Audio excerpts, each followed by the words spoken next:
Je m'appelle Émilie Michel, je suis psychopraticienne en thérapie brève, je suis coach parental et puis formatrice des pros de l'enfance et de l'adolescence.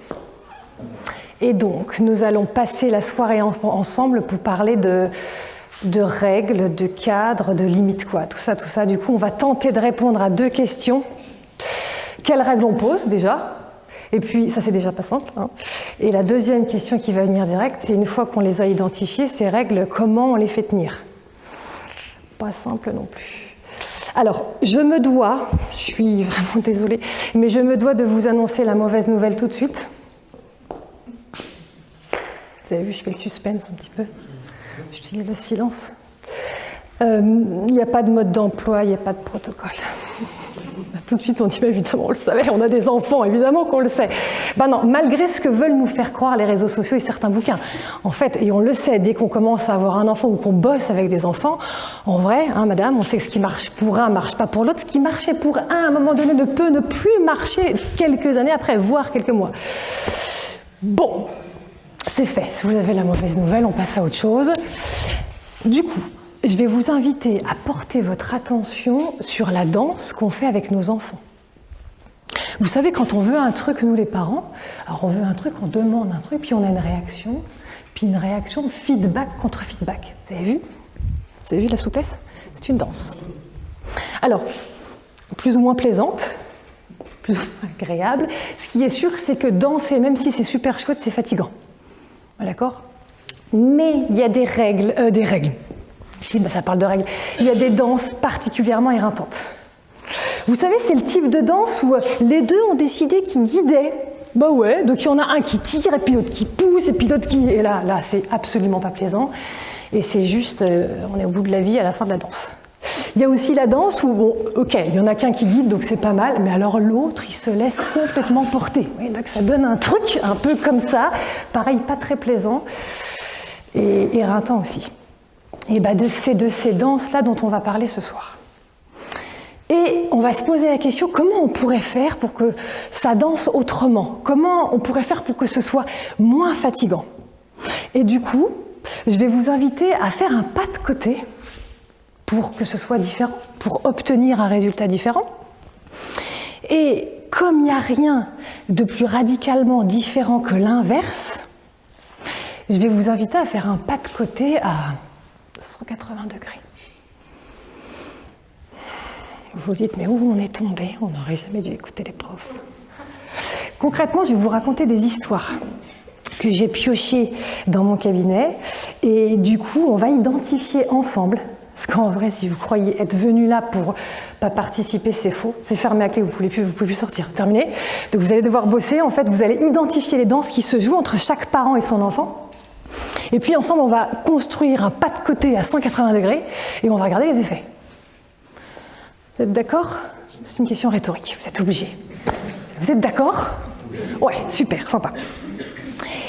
Et ça va nous prendre 1 heure, quoi. 1 heure, et puis après, on aura du temps pour discuter, échanger, que Dany puisse remplir les verres, qu'on puisse un petit peu boire un coup. Bon, vous êtes prêts ? C'est parti ? C'est parti. Alors, avant de vous raconter des histoires, vous vous rappelez, on va tenter de répondre à la première question qui est quelles règles en fait on pose. Alors, une règle c'est une limite quoi. Il y a la limite, ça veut dire que là c'est ce que l'enfant il peut faire et puis de l'autre côté il ne peut plus le faire, c'est non négociable. Moi j'aime bien l'image du cadre. Ça veut dire que l'intérieur du cadre c'est ce que l'enfant a le droit de faire, l'extérieur du cadre il n'a pas le droit. Bon, on n'avance pas beaucoup. Il y a une notion intéressante qui peut nous aider, c'est la notion de responsabilité. Ça voudrait dire que tout ce dont l'enfant est responsable, c'est l'intérieur du cadre, tout le reste, ça sort. Ouais, d'accord, t'es sympa, mais du coup, comment on sait de quoi un enfant est responsable ? En fait, un enfant, et même n'importe qui, est responsable que de ce sur quoi il a une action.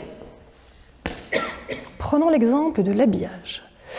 Si mon enfant a 6 mois, il peut être responsable de quoi en concernant l'habillage ? Rien. Le cadre est réduit à néant, rien du tout. Par contre, si mon enfant a grandi et qu'il a 10 ans, de quoi peut-il être responsable ? Ah mais vous allez bosser, hein. Là, allez-y. Hein. De quoi un enfant de 10 ans peut-il être responsable ? s'habiller, à laver ses vêtements, juste l'habillage. Mais ça se laver, c'est vrai, il peut être aussi responsable. Mais juste en concernant l'habillage, il peut se laver, choisir ses vêtements par rapport au temps, par rapport à l'activité. Il peut même mettre ses affaires dans la panière à linge. Je vous assure, il en est tout à fait capable. Et même à temps pour que ce soit propre avant mercredi, le jour de l'activité. C'est tout à fait possible. Il peut en être responsable. Ouais, ok. En quoi c'est intéressant d'utiliser cette notion de responsabilité? En fait, c'est intéressant à deux titres. D'abord parce que ça sécurise l'enfant. Vous voyez, si on définit un cadre qui n'est pas trop large, ça veut dire qu'il est sécure. C'est parce que l'intérieur, c'est tout ce dont il peut être responsable. Et c'est sécure parce que, imaginez, si on agrandit un peu le cadre, ça voudrait dire qu'il pourrait avoir la liberté de faire des choses sur lesquelles il n'a pas la main. Donc c'est ça qui est insécure. Donc un cadre pas trop large. Je prends un exemple d'adulte. Si par exemple, je vous donne la responsabilité dès maintenant, on se revoit dans un mois, d'éradiquer la famine dans le monde, eh ouais, c'est quand même un sujet très très grave, c'est dans votre responsabilité, dans vos moyens d'action ou pas? Non. Et si je vous dis ça premier degré et que c'est vrai, en fait c'est hyper insécurisant parce que vous n'avez absolument pas les moyens d'en être responsable. Donc, premier truc, pas trop large pour que ce soit sécurisant. Mais pas trop serré non plus, pour que ça permette à l'enfant d'être autonome, de faire par lui-même et de renforcer sa confiance en soi. Parce qu'en effet, à l'intérieur du cadre, il va faire à sa manière, il va se tromper, il va tomber, se relever, comme quand il a appris à marcher. Et du coup, à chaque fois qu'il va réussir à faire un truc seul par lui-même, il va gagner en autonomie, il va se sentir capable d'eux parce qu'il l'aura fait. Et ça, c'est la définition de la confiance en soi. Se sentir capable d'eux. Et c'est parce qu'il l'aura fait seul que ça renforce sa confiance en soi. Ouais, ça c'est que des mots, ça a l'air hyper simple comme ça, ouais, bien sûr, pas trop serré. En vrai, ça c'est hyper dur. C'est hyper dur parce que du coup, il faut laisser faire l'enfant. On verra tout à l'heure que c'est pas toujours simple de laisser faire l'enfant à sa manière. Double complexité, pas trop large pour que ce soit sécure, pas trop grand pour permettre l'autonomie de l'enfant. Ok. Donc, la première chose qu'il va falloir faire, en effet, ça va être d'expliciter la règle. Sauf que, en fait, il y a plein de raisons qui rendent hyper logique le fait de ne pas le faire. Expliciter la règle. La première raison, en vrai, c'est qu'on n'a pas le temps. Des fois, on n'a pas le temps, on court partout, on n'a pas que ça à faire, donc on n'a pas le temps.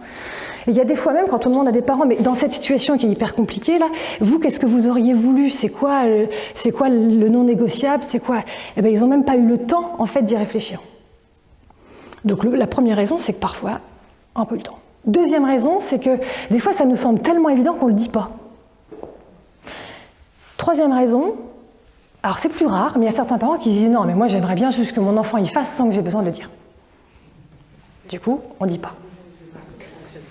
Déjà qu'avec le mari, excusez-moi messieurs, ça ne fonctionne pas, c'est pas avec les gosses que ça va marcher. Je ne fais que... Merci. Je l'ai dit, j'ai écrit son texte et... Bon, je ne suis pas en train de dire que dans toutes les situations, en vrai, il faut expliciter la règle et tout ça, c'est un enfer. En fait, là, si vous êtes en train de se dire « Mais qu'est-ce qu'elle nous dit ?» En fait, à chaque fois, il faut se prendre la tête sur la règle, c'est quoi la règle? Non, pas du tout. D'ailleurs, je suis sûre qu'il y a plein de situations auxquelles vous pensez, vous n'avez pas explicité le truc, et pour autant, vous vous rappelez, pas de mode d'emploi, pas de protocole. Si ça danse comme ça vous convient, évidemment qu'on touche à rien. Je veux surtout pas mettre le bazar, sinon j'ai Dany qui va pas être entendu du tout. Donc non, si ça fonctionne bien, on ne touche à rien. Par contre, dans des situations, souvent des situations récurrentes, où on s'énerve, où ça se crispe, où ça tend, là, ça peut être intéressant de se dire, c'est une danse particulièrement éreintante, peut-être que ce serait intéressant en premier lieu, de m'interroger sur la règle, en fait. Est-ce que c'est hyper clair pour moi et est-ce que c'est hyper clair pour mon enfant? Et dans ce cas de figure-là, nous allons être des éleveurs. Ouais, des éleveurs de Shetland, des éleveurs de poney et de pur sang. Vous vous dites, on était en une conférence sur la parentalité, on parle d'équitation, elle a pété un plomb. Non, vous êtes des éleveurs, nous sommes des éleveurs, donc le premier truc que fait un éleveur, il construit son pré. Il met des piquets, en fait, pour délimiter son pré. Okay ? Et du coup, ce qui va être important, c'est que les piquets soient plantés de manière précise, c'est bien où ils sont mis, et de manière solide. Précis, en gros, concrètement, ça veut dire que c'est hyper clair pour l'enfant. La règle, avant c'est possible, après c'est pas possible. Ok. Un piqué solide, c'est quoi que fasse notre petit pur sang à l'intérieur, le piqué bouge pas. Ça c'est moins facile, hein? Moins facile. Concrètement, c'est une règle sur laquelle nous, on a un pouvoir d'action. Je reprends l'exemple de l'habillage. Mon enfant a 10 ans. Et donc, comme je vous disais tout à l'heure, il est tout à fait capable de mettre ses affaires sales dans la panière à linge. Il a 10 ans. Du coup, j'explicite la règle et je lui dis, tu mets tes affaires, quand elles sont sales, dans la panière à linge. Il doit avoir un petit problème d'audition, je ne sais pas. Du coup, je répète, je lui redis. Non, écoute, ce serait quand même bien que tu mettes tes affaires dans la panière à linge. Le fait de répéter, ça énerve, hein, quand même, c'est un petit peu agaçant quand même. Donc la colère monte un peu. Et ce qui va m'énerver particulièrement, c'est quand je rentre dans ma salle de bain et que là, comment dire, les affaires sales sont au pied de la panière à linge. C'est quoi le projet? C'est quoi le message subliminal? C'est-à-dire que c'est le même mouvement. Il y a un problème de coude, je sais pas. C'est-à-dire que là, ça tombe dans la panière à linge, là, ça tombe, je sais pas, peut-être qu'il n'aime pas le basket, je sais pas, il y a un truc. Donc là, ça m'énerve, évidemment. Je vais lui dire, mais non, juste dans la panière à linge. Je sais pas, et c'est quoi le problème? Sauf qu'il le fait toujours pas. Donc, comme ça me gonfle et que j'ai 1 milliard d'autres choses à faire, je fais quoi? Je le mets en étant énervé, c'est quand même pas possible que j'en ai marre, parce que j'ai quand même les lessives, j'ai pas envie d'être en retard, donc je finis par le faire. En passant, du coup, il n'a aucun intérêt à le faire. Le métier de parent est quand même très dur. Bon, la règle c'est quoi? La règle c'est, tu mets tes affaires dans la panière à linge. Est-ce que la règle est précise? C'est quand même hyper précis, genre, il y a une panière à linge, c'est précis. Est-ce que ce piqué-là est solide?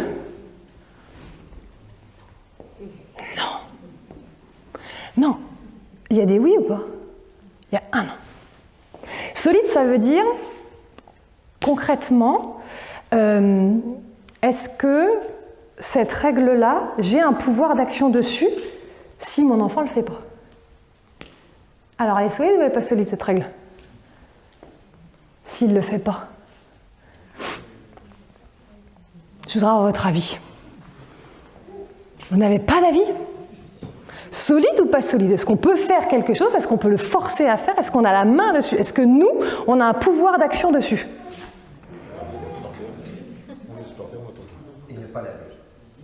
En tout cas, sur la règle, tu dois mettre tes affaires dans la panière à linge, en vrai, on n'en a pas, en fait. On n'a pas de pouvoir d'action dessus.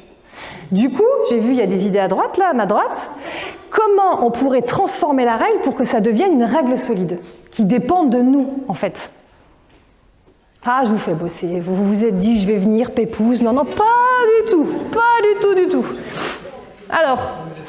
Je lave que ce qui est dans la panière. Ouais, alors. Carrément. Dites-moi. Je ne lave pas tes vêtements, ça ne sont pas dans la panière. Ouais, carrément. Et on va le dire. On va dire, ne sont lavés ou je ne lave que les affaires qui sont dans la panière à linge. Ok. Et je rajoute par expérience que je n'augmenterai pas la fréquence des lessives si jamais au bout d'un mois j'ai une montagne de vêtements. C'est pas mal aussi ça de rajouter cette règle-là. Mais ça là-dessus, en effet, c'est une règle précise et solide. Bravo. Je prends l'exemple des écrans. J'ai mon enfant qui me demande... Ah oui, j'ai oublié de vous dire, quand je dis enfant, c'est un terme générique en fait. Ça veut dire que c'est du tout petit à l'adolescent, c'est juste que c'est mon enfant, d'accord? Enfin, c'est un enfant, c'est l'enfant de son parent. Deuxième exemple, les écrans. Donc mon enfant vient, me demande, maman, est-ce que je peux aller dormir chez le copain le week-end prochain? Et là je réfléchis, c'est quoi? Je dis quoi? C'est oui, c'est non. J'ai bien envie de dire oui et en même temps... Je sais qu'il n'y a pas de... C'est open bar par rapport aux consoles chez le copain. Donc je me dis, attends. Ok, alors, je suis d'accord. Par contre, il est évident que tu ne fais pas nuit blanche sur la console. C'est hors de question. On est d'accord.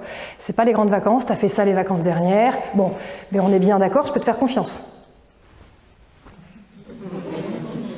Bien sûr, attends, évidemment, c'est pas les vacances.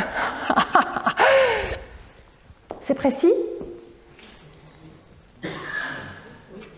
Tu ne joues pas aux jeux vidéo toute la nuit, c'est précis? Non, comment on peut la rendre précise? Ouais, une horaire, aller jusqu'à X heures. Ok, ça devient précis. Solide? On a la main dessus? Ah non, on n'a pas la main. On n'a pas la main. Et là, le problème, c'est que si on plante ce piquet-là, on est en train de dire à notre enfant, les règles ne servent à rien. Et en plus, si on a un petit pur sang, on verra après, ça peut tout à fait lui donner envie de les tester tous les autres piquets, si vraiment ils sont bien solides. Hein? Vous voyez le truc? Donc, c'est la première chose à faire dans les situations où ça tiraille, tout ça. Vous posez la question, est-ce que le cadre est bien défini? Est-ce que ce sont des règles précises et solides? Une fois que c'est fait, comment on fait tenir? Bon. Et là, je vais commencer à vous raconter des histoires. Ma première histoire, je l'ai intitulée « Martine, le petit Shetland ». Ouais.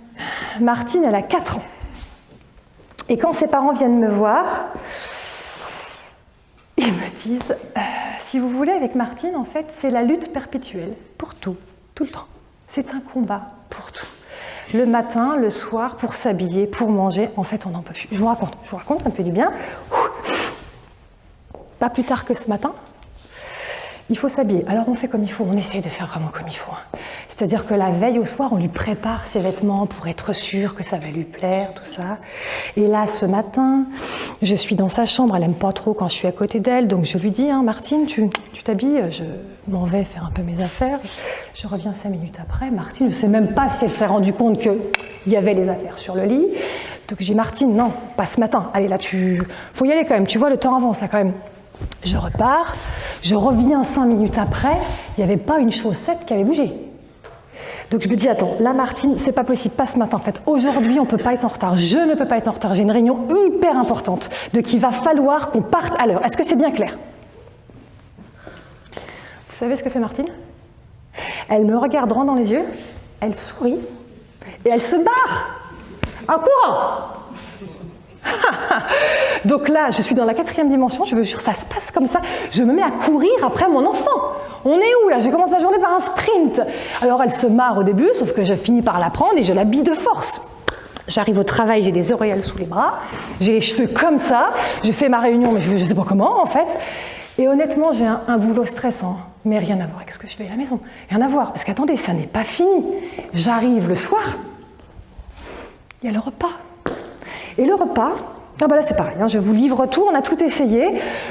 On a essayé, déjà de faire des trucs qui lui plaisent pour manger, on a essayé de jouer, parce qu'on a lu que c'était important, qu'il y ait des moments conviviaux, tout ça, donc on a joué. Ça marche, 2 jours, voilà. Sinon, elle est tout le temps en train de se lever. Oui, mais là, tu la vois se lever. Oui, mais maman, c'est parce qu'il y a Marcel qui veut sortir. Marcel, c'est notre petit chat. C'est un petit chaton très sympa, et moi je lui dis non, en fait, c'est pas le moment, Marcel peut attendre. Elle me répond, 4 ans, l'autre c'est 4 ans. Oui, mais maman, t'as dit que tu serais pas contente s'il refaisait pipi sur le tapis. Qu'est-ce que vous voulez que je vous dise? Donc il retourne, il y a un petit bébé qui c'est peut-être Martine, je ne sais pas si elle s'appelle Martine, j'espère pas, non je rigole. Et donc je lui demande, et on finit en fait par s'énerver, on a essayé la méthode douce, on a fait la méthode un petit peu plus corsée, on a même essayé de l'attacher sur la chaise, elle a failli tomber par terre. Donc, quand elle est coopérative, ça se prolonge, on essaye un petit peu de se contenir. Alors, quand elle n'est pas coopérative, ça explose, on n'en peut plus, ça prend des plombs. Et attendez, il y a encore les dents. Et les dents, c'est pareil. On s'est dit, allez, elle adore la compète, en fait, Martine. Donc, le premier qui arrive dans la salle de bain, tac, tac, tac, tac, hop, c'est pareil, ça marche. 2 jours. Et on finit par lui laver les dents de force, quoi. En fait, on n'en peut plus. On n'en peut plus, et moi, je trouve ça hyper dur de dire ça en tant que maman, mais je redoute les moments où je rentre chez moi le soir. Et c'est terrible de dire ça, mais j'ai de moins en moins envie de rentrer. C'est terrible. On est d'accord. J'ai beaucoup parlé. C'est quoi la danse? Parce que je dis la maman, mais avec le papa, ça se passe pareil. Hein. C'est quoi la danse de ses parents?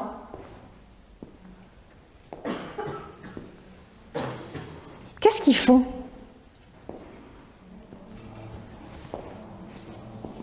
Rien, vous n'avez pas envie de me répondre, vous boudez là.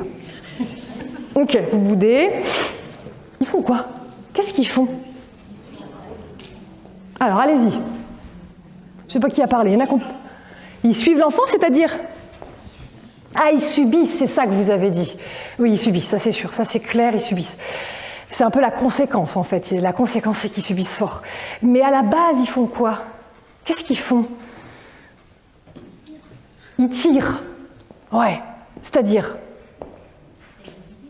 De quoi? Ouais, ils essayent de guider, ils essayent de lui dire ce qu'il faut qu'elle fasse, quoi. C'est ça, hein, c'est ça que vous voulez dire, carrément. C'est ça, en fait, qu'ils font. C'est hyper logique, évidemment. Et eux, ils savent comment ça peut se passer mieux, donc c'est ça qu'ils font. Vous êtes d'accord ou pas? Vous sentez ça? Ouais. En fait, je leur dis, je suis désolée, mais du coup, vous avez un petit Shetland, quoi. Un petit Shetland bien têtu, et donc je lui parle du pré, et je lui dis ce que je ne vous ai pas dit tout à l'heure. En fait, il y a 2 endroits dans le pré. Il y a un endroit très confortable dans ce pré-là, où il y a un petit ruisseau qui passe comme ça. On a une petite cabane, si jamais il pleut, si jamais il fait trop chaud, l'herbe est grasse, le foin est à profusion. Et dans le pré aussi, au fond du pré, c'est toujours le pré, hein. Là, c'est un peu moins confortable. C'est-à-dire que l'eau ne passe pas, du coup la terre est un peu sèche, il y a des ornières, il y a de la broussaille, bon, mais ça reste l'intérieur du pré, le fond du pré. Et ce qui se passe, c'est que quand ces parents identifient que leur petit, enfin les parents, pardon, quand les éleveurs identifient que le Shetland, il est en train de se diriger vers l'endroit inconfortable du pré, alors ils ont essayé de la faire venir avec des petits bourbecs, là, bien Martine, ce serait bien, hein, et puis comme ça marche pas, comme vous dites, ils tirent, ils sortent leur lasso et c'est ici en fait, qu'il faut être, parce que c'est quand même vachement là en fait, que c'est le plus confortable. Bah oui, c'est quand même beaucoup plus confortable de manger calmement, posément, que ce soit pas la bataille pour se laver les dents le matin. On est d'accord, c'est vachement plus confortable.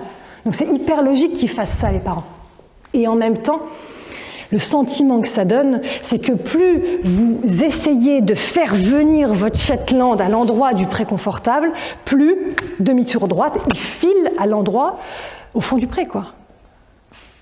Vous êtes d'accord avec ça? Vous voyez le truc? Donc on comprend carrément pourquoi ils le font, mais alors ça les épuise et ça, ils obtiennent exactement l'inverse de ce qu'ils voudraient. Quel pas de danse on va pouvoir leur proposer?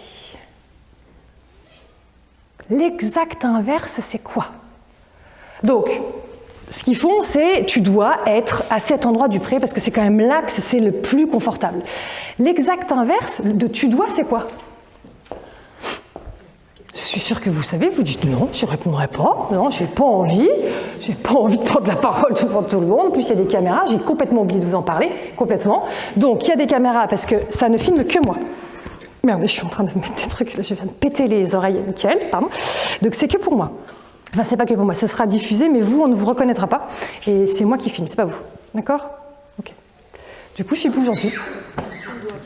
Voilà, tu dois, merci, très bien. L'exact inverse de tu dois. Tu dois pas. C'est vrai, c'est vrai. Ça va pas nous aider, mais c'est dans la même veine. C'est tu peux. L'inverse de tu dois, c'est tu peux. Donc du coup, ça donnerait tu peux être à l'endroit du pré confortable ou pas. Par contre, tu vas assumer l'inconfort du fond du pré. Bon, ok, super, merci. Allez, concrètement, ça donne quoi? Concrètement, on se dit, bon, on reprend point par point par rapport à l'habillage. Ça veut dire que la règle, qui a été dit, c'est tu dois t'habiller. Hein, tu dois t'habiller en temps et en heure.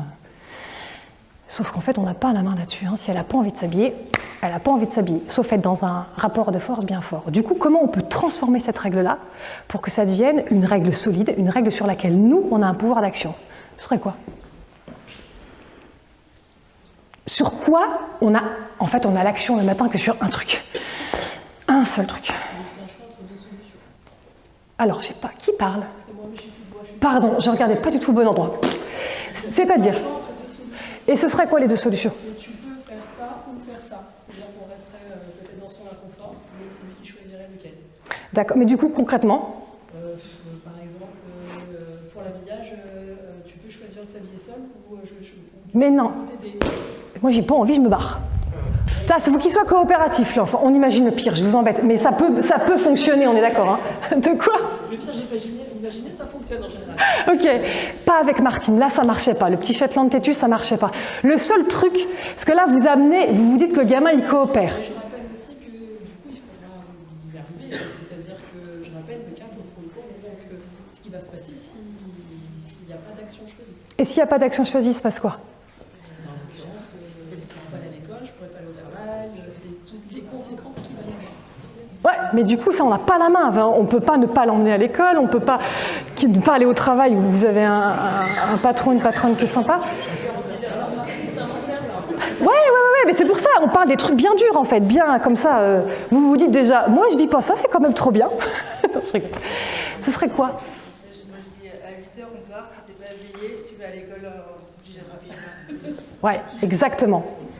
Le seul pouvoir qu'on a, c'est le départ. Hein. On a le pouvoir que là-dessus en vrai. Hein. Ça veut dire que c'est ce que je propose aux parents en disant, en fait, on part à telle heure. À telle heure, ça peut être bien de mettre les chaussures et à telle heure, la voiture s'en va. On va regarder après. Là, je vois que ça fait du mouvement à ma droite. Ça génère des trucs. Je vous dis après comment ça s'est passé. Tous les enfants en pyjama la semaine prochaine. Ouais, et là, ils se disent, c'est la dernière fois qu'on l'a fait venir. Terminé. Je n'ai pas payé. Ça, c'est pour l'habillage. Je vous dis après comment, je vous raconte après comment ça s'est passé. Donc, on pose cette règle-là. Par rapport au repas, pareil, la seule règle sur laquelle on a un pouvoir d'action, est-ce qu'on a un pouvoir d'action sur tu manges? Est-ce qu'on peut forcer un enfant à manger? Non, en fait, on n'en a pas. Bon, du coup, ça devient quoi la règle sur laquelle on a un pouvoir d'action? Alors, il se couche sans manger, ce serait peut-être la conséquence, mais la règle, c'est quoi? La règle qu'on donne, c'est quoi? Messieurs, au fond. Ouais, exactement. Donc la règle, en gros, c'est les horaires, pareil. Le repas, c'est de telle heure à telle heure. Là, on est d'accord que là, on a un moyen d'action. On est d'accord, hein? Donc on garde ce seul moyen d'action qu'on a. On mange de telle heure à telle heure. Monsieur, il est comme ça, il dit, mais c'est un enfer. J'aime beaucoup embêter quand il y a des réactions. Du coup, ils vont faire comme ça. Je ne réagis plus du tout. Ok, et pour les dents? Bon, pour les dents, on va créer un truc. Là, c'est l'inconfort assez naturel. Tu veux pas manger, tu manges pas. Là, on va créer l'inconfort pour les dents. On va un peu l'inventer. Et donc, je propose aux parents de dire, pareil, de montrer. En fait, elle adore la petite Martine quand on lit ses histoires. Donc, on va lui dire à Martine, on va lui montrer, on va dire, voilà, l'histoire, c'est telle heure à telle heure, ça dure un quart d'heure. Et puis, bah, elle vient pas. Et si elle vient sans s'être lavée les dents, mais je pense que vu le fait, le petit Shetland que vous avez, elle ne viendra pas avec les dents lavées. Et là, je vous invite à lui dire, mon cœur, je comprends tellement que tu n'aies pas envie de te laver les dents, c'est vraiment très chiant. Mais moi, j'ai pas du tout envie de lire une histoire avec une petite fille qui pue du bec. Et vous voyez ce qui se passe. Bon, comment ça s'est passé? Et d'ailleurs, vous avez ri, ça a beaucoup plu au papa. Il a adoré. Il dit, ça, j'aime bien ça. Repas, il a moins aimé, mais ça, il aimait bien. Donc, quand ils reviennent 3 semaines après, par rapport à l'habillage, rien n'avait bougé. Rien n'avait bougé. Et là, c'est la maman qui prend la parole et elle me dit, en fait, c'est la honte d'emmener nos enfants en pyjama. Là, ils vont, tant pis, quand même. Hein, ouais. C'est quand même. Là aussi, je crois que là, je suis cernée. Ah, j'avais pas vu. Aïe, aïe, aïe. Donc, c'est la honte. Ils me disent, ouf, super.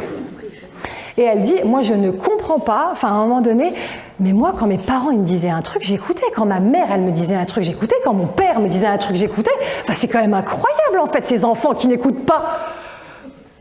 Oui, quand même. Et en même temps, Martine, là, ne vous écoute pas en faisant, c'est hyper logique de dire, attends, bon, du coup, ce serait quand même intéressant d'essayer, parce que là, l'apprentissage qu'elle fait, c'est que vous lui demandez de faire un truc, elle ne le fait pas et il ne se passe rien. Vous voyez, donc elle est en train de faire l'apprentissage qu'elle peut ne pas respecter les règles. Et comme c'est un Shetland bien têtu, bon. Et du coup, ce serait intéressant de n'utiliser, de ne poser seulement la règle que la règle sur laquelle vous avez un pouvoir. Et la seule règle sur laquelle vous avez un pouvoir, c'est le départ, en fait, d'école. Excusez-moi encore. Je reviens, vous avez vu sur mon idée, je lâche pas le morceau. Je dis par contre, en effet, la honte, évidemment, je comprends les autres parents qui disent non, ben, même pas capable d'habiller sa fille le matin, super, génial, on est où, alors que nous-mêmes, on a, j'allais dire un gros mot. Donc vous prévenez l'ATSEM, toutes les ATSEM vont être prévues, l'ATSEM ou l'enseignante, et vous dites, écoutez, on est en train de travailler l'autonomie, la responsabilisation avec une pro qui est un peu chelou, chargez-moi, c'est pas grave, on s'en fout, vous dites que c'est moi qui est vraiment bizarre, et donc il y a de grandes chances que demain, votre fille, que Martine arrive en pige, quoi. Je suis désolée, c'est ce qu'ils ont fait. C'est ce que la maman a fait. Elle en a parlé à l'ATSEM, tout ça, qui a dit, bah oui, mais bien sûr, pas de problème. Ok. Et donc, le lendemain, évidemment, bon petit Shetland qu'est Martine, elle n'était pas habillée, évidemment.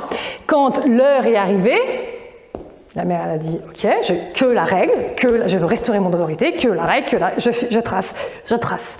Je m'assois sur ma honte et je trace. Donc on avait la petite qui pleurait comme ça derrière, hop, dans la voiture, ça lui a percé les tympans tout le trajet, évidemment. Elle a perdu deux d'audition, je pense. Non, pardon. Elle a traversé la cour. Parents qui regardent, ben voilà, c'est ce qu'on avait dit, super. Non, je rigole. Ça, j'en sais rien, je rajoute évidemment. Elle a traversé la cour avec sa petite... Elle avait prévu un petit pochon avec les vêtements. Et donc, elle est arrivée, elle a vu la TSEM. Et là, la TSEM, elle a été top parce qu'elle aurait pu faire la TSEM. Oh, bah alors, qu'est-ce qui se passe? T'es triste? Non, la TSEM n'a pas fait ça.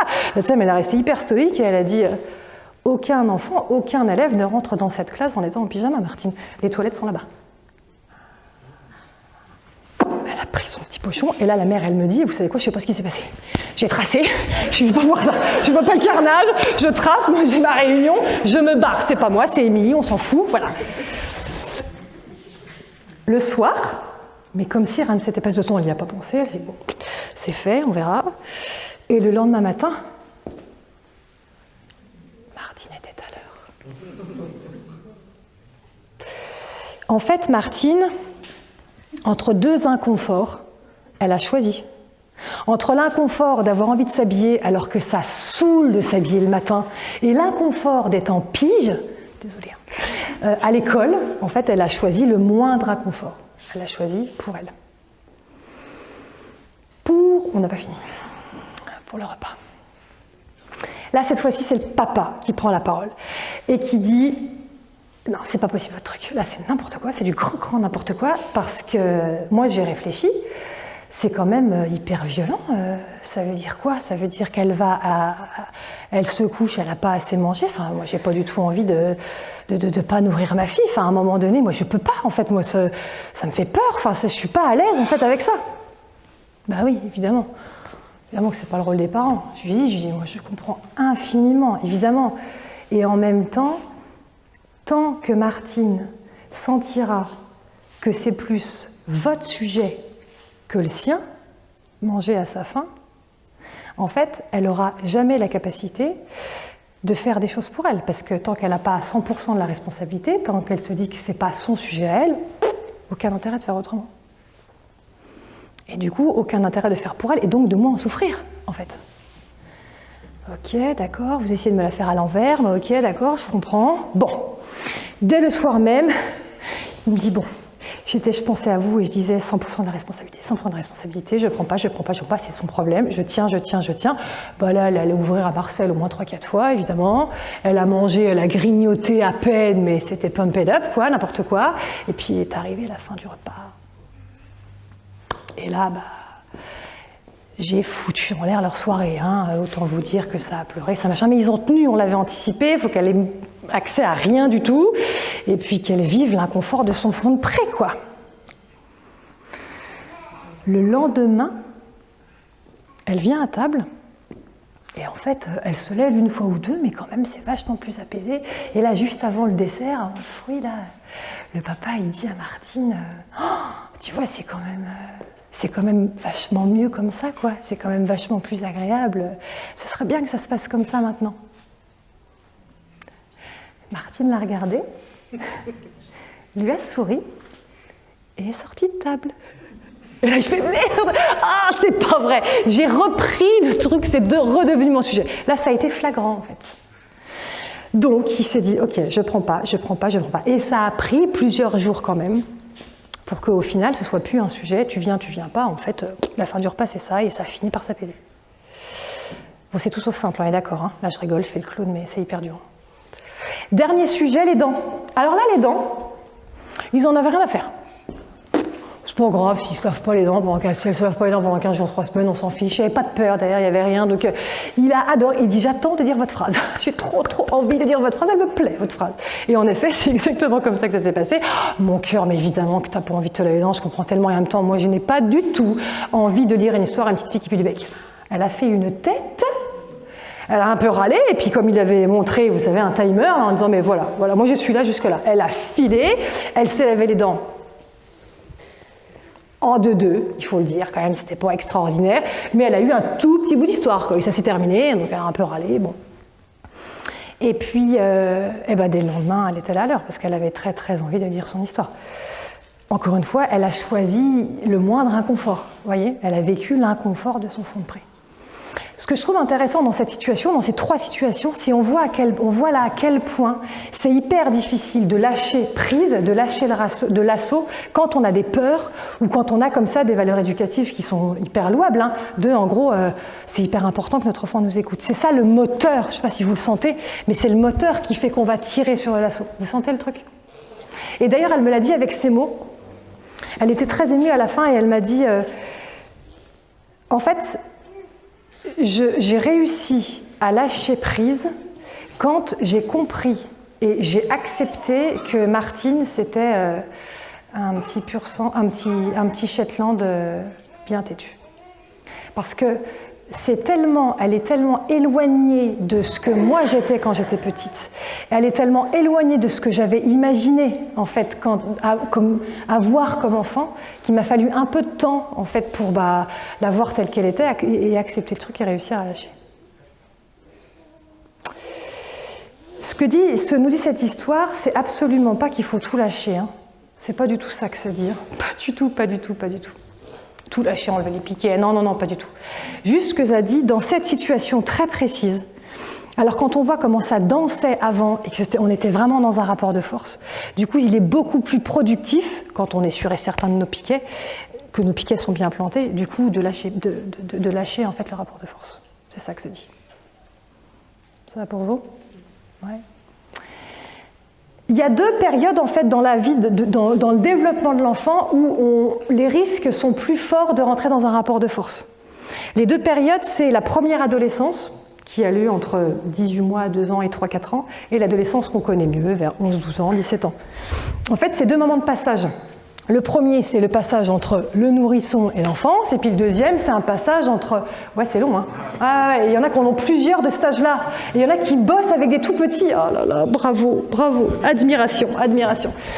Et donc, le passage entre l'enfance et l'âge adulte. Et dans ces moments-là, le besoin est immense, c'est un besoin vital d'exister et d'éprouver son rapport au monde pour l'enfant. Et en fait, il a 2 manières d'éprouver ce rapport au monde. La première manière, c'est la moins simple, c'est de faire comme les parents de Martine, c'est-à-dire avoir un pré pas trop large et pas trop serré et de lui permettre de faire des choix pour elle, de lui faire assumer les conséquences de ses actes, etc.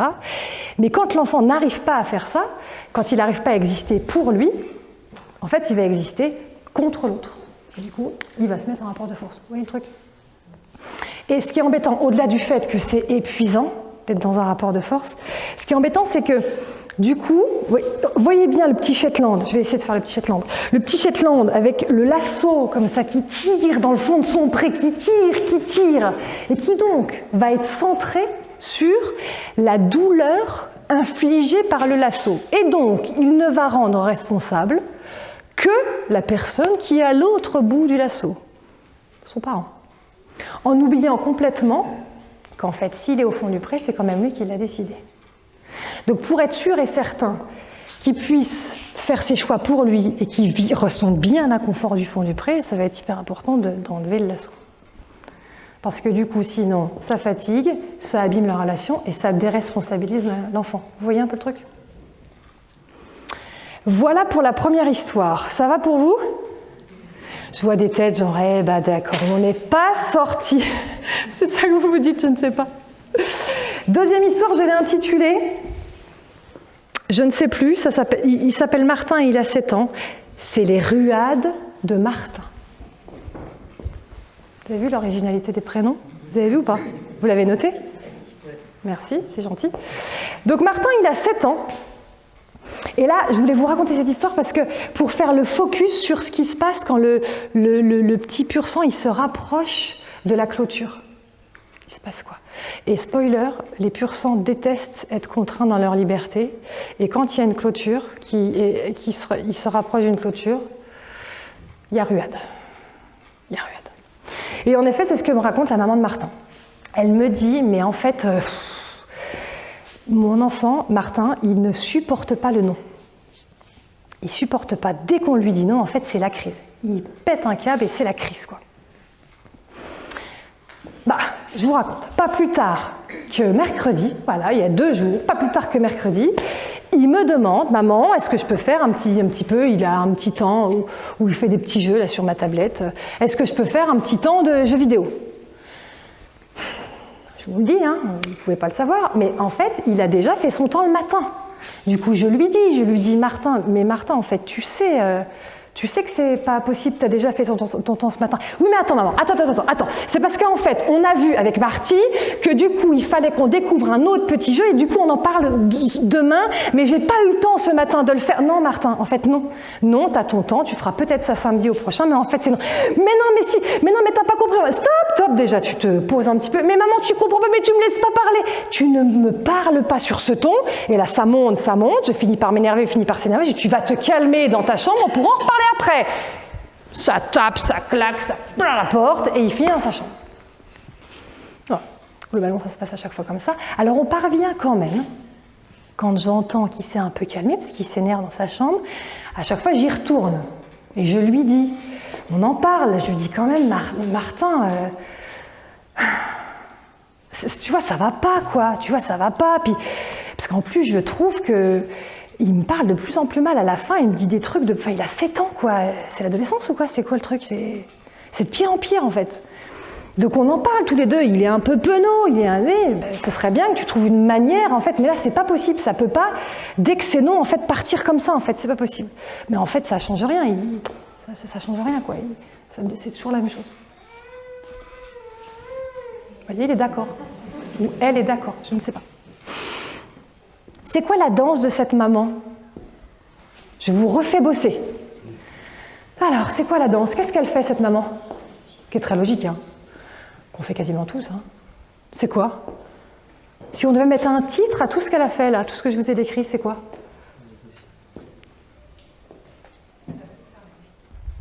J'ai pas compris. Elle applique la règle, ouais, alors ça c'est sûr, c'est pas un problème de règle qui bouge, ça c'est sûr. Et pour autant, elle vient pas pour ça en fait, elle vient pour le fait que, en fait, dès qu'il y a la règle et qu'il se rapproche, en fait, ça explose. Du coup, elle fait quoi, concrètement? Quand ça se rapproche, qu'est-ce qu'elle dit à son enfant? Pardon? Ah oui, quand elle lui dit, ouais, et du coup, pourquoi? Qu'est-ce qu'elle lui demande? De se calmer. C'est ça qu'elle fait. Tu parles trop, tu montes trop, tu me parles pas comme ça, baisse d'un ton, je voulais pas dire ça, mais... C'est ça qu'elle demande, en fait. Elle demande à son enfant de se calmer, c'est logique. Il est en train de monter, là, c'est logique qu'on demande à son enfant de se calmer. On est d'accord, c'est ça? Vous voyez le truc? Bon. Et en même temps, c'est hyper logique qu'elle le fasse, parce qu'elle me racontait qu'elle a vécu toute son enfance, sa fratrie, en fait, ils étaient très très nombreux, et il y avait beaucoup de cris, beaucoup de conflits, et elle me dit, moi je ne supporte pas les conflits, en fait. Je supporte pas ça, en fait. Et donc, ça me fait vriller, et c'est donc hyper logique qu'elle demande à son enfant, même quand on apprécie, enfin on n'apprécie jamais les conflits, mais du coup, ça paraît hyper logique qu'elle demande à son enfant de se calmer. Sauf que du coup, là, ce qu'on regarde, c'est que ce qu'on observe, c'est que Martin est un petit pur sang, qui ne supporte pas les barrières. Et elle voit son enfant se rapprocher de la barrière, ça commence un peu à monter, elle s'en approche en disant... D'abord, c'est un peu la méthode éthologique, vous voyez, calme-toi, je vais te parler d'une voix basse. Et puis comme ça ne marche pas, elle prend la selle, elle prend l'icône et elle lui demande de se calmer, quoi. Hein, comme on ferait avec un petit pur sang qu'on voudrait dompter parce qu'il rue trop fort. C'est hyper logique. Et en même temps, plus on essaye de contenir la colère, plus on essaye de contenir la frustration, plus on essaye de contenir le petit pur sang, plus il rue. Et plus ça commence à même devenir, comme elle disait, c'est limite des coups de pied maintenant, quoi. Vous voyez le truc? Ouais. Vous me voyez venir ou pas sur mon pas de côté à 180 degrés? Du coup, ce serait quoi le pas de côté à 180 degrés? De laisser faire, ouais, un peu plus loin encore. Le contraire de calme-toi, c'est quoi? Vous n'allez pas aimer. Je sais que vous n'allez pas aimer. Exprime-toi, même plus fort que ça. Allez, carrément, le contraire de calme-toi, c'est quoi? Énerve-toi. Voilà, l'exact inverse de calme-toi, c'est énerve-toi. Bizarre, hein, quand même très très très bizarre ce truc. Bon, en fait, là, on est en train de parler de gestion de la frustration.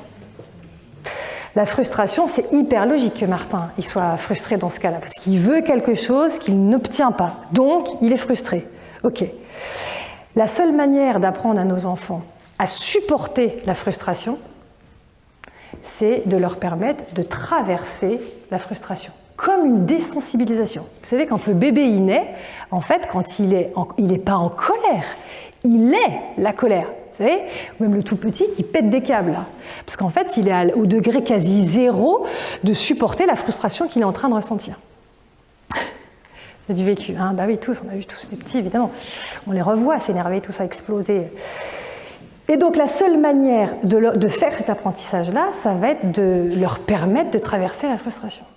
Pour que le corps, mais comme une désensibilisation, et vraiment, les neurosciences nous montrent aujourd'hui, plus l'enfant il va ressentir cette émotion hyper intense de frustration et qu'il va la traverser, et qu'il va réussir à la traverser, plus le corps va s'habituer à la ressentir.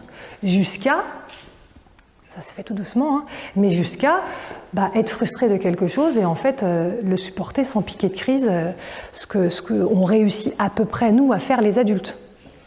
Pas tout le monde et pas toujours. C'est vrai, c'est vrai. Mais vous voyez cette mécanique-là ? Donc concrètement, comment on fait avec cette maman? Et du coup, il y a deux cas de figure. Le premier cas de figure, c'est quand on anticipe la ruade. On sait exactement qu'on va dire non, donc on sait en fait qu'il va y avoir ruade. Typiquement, à cet exemple, est-ce que je peux faire des jeux vidéo? Si vous savez que c'est non parce qu'il a déjà regardé le matin, vous savez qu'en disant non, derrière, en fait, il va y avoir ruade. Du coup, je dis à la maman, moi je vous invite à dire la chose suivante. En fait, Martin, je suis désolée, je pense que ça va vraiment te mettre très en colère. C'est comme si on lui disait, regarde, tu es en train de te rapprocher de la barrière, on le prévient, on l'aide en fait, mais c'est non, né dans la barrière. Mais si tu as besoin, si ton corps a besoin de s'énerver, de te fâcher, mais vas-y, fais ce dont tu as besoin.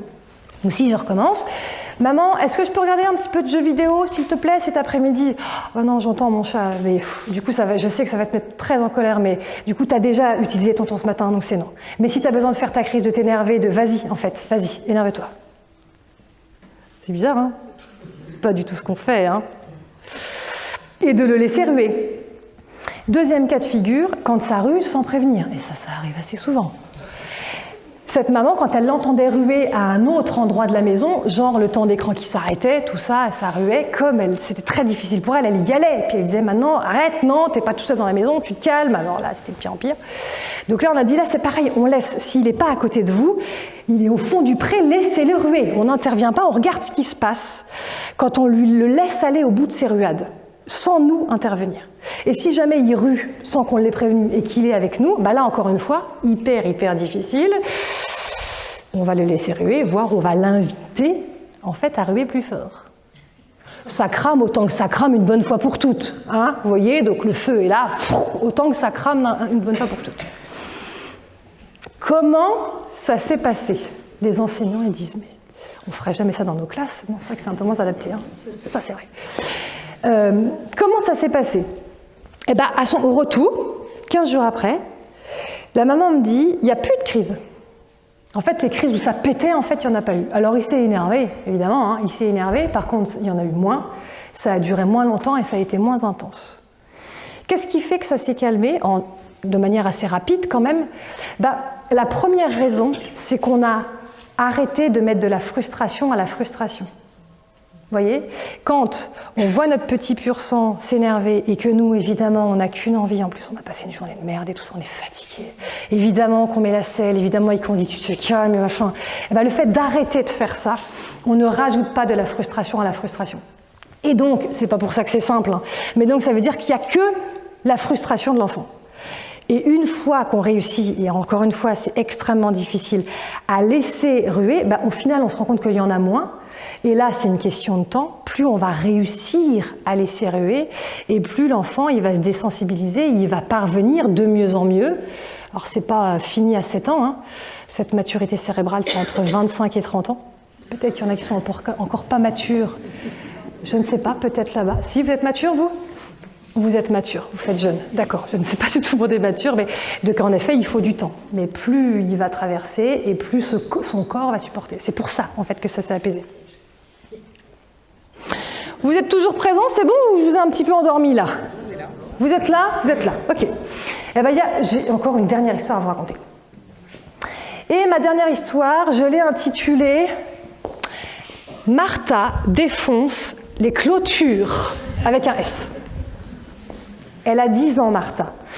Et quand les parents rentrent dans mon cabinet, le papa prend la parole et il dit, c'est simple, hein, en fait, Martha, elle est négociatrice en chef. Elle négocie sur tout. Tout. Sur le temps d'écran, sur rentrer plus tard le soir, sur avoir une nouvelle fringue sur Vinted, et le sujet à la une, son argent de poche. Elle a 10 € d'argent de poche. Nous, on lui dit, hein, il y a plein d'enfants de 10 ans qui n'ont pas 10 €. Elle voudrait 20. Elle voudrait 20 parce qu'elle fait partie d'un petit groupe d'amis qui ont 20 € d'argent de poche. Et notre fille est très, très intelligente. Et je peux vous assurer qu'elle en a des arguments. Et nous, on est épuisés. Et du coup, le petit poney, alors c'est pas explosif hein, chez eux, hein, mais c'est bien costaud, vous voyez, ça argumente, du coup ça contre-argumente, et ça argumente, et ça monte, et ça monte. Et du coup, de temps en temps, par épuisement, ça lâche, évidemment. On n'en peut plus, on a juste envie d'avoir un peu la paix, quoi. Et ce qui est génial dans ces moments-là, c'est que là, on a 2-3 jours d'accalmie et de « ma mamounette, mon papounet », tout ça. C'est quand même trop bien. Mais ça repart de plus belle. Et le temps d'accalmie se rétrécit. Plus on avance et plus ça rétrécit. C'est quoi la danse ?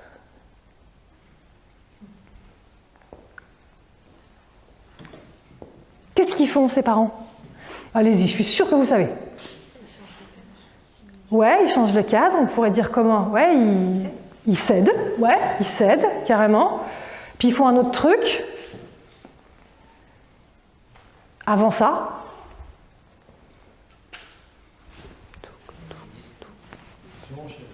ouais, ils surenchérissent, en tout cas, ils argumentent, contre-argumentent, ils rentrent dans la négociation, quoi. C'est logique, hein, c'est carrément logique. Eux, ils veulent lui faire comprendre que ce qu'elle demande, en fait, n'est pas adapté. Donc, quand elle donne un argument aussi pertinent soit-il, ben, ils essayent de contrer l'argument pour qu'elle finisse par lâcher. Mais en fait, c'est toujours eux qui lâchent, parce que c'est sans fin. En fait, ces arguments sont sans fin. Mais c'est ça qu'ils font. En fait, ils rentrent dans la négociation, dans l'argumentaire, et puis, de temps en temps, ils finissent par lâcher parce qu'ils n'en peuvent plus.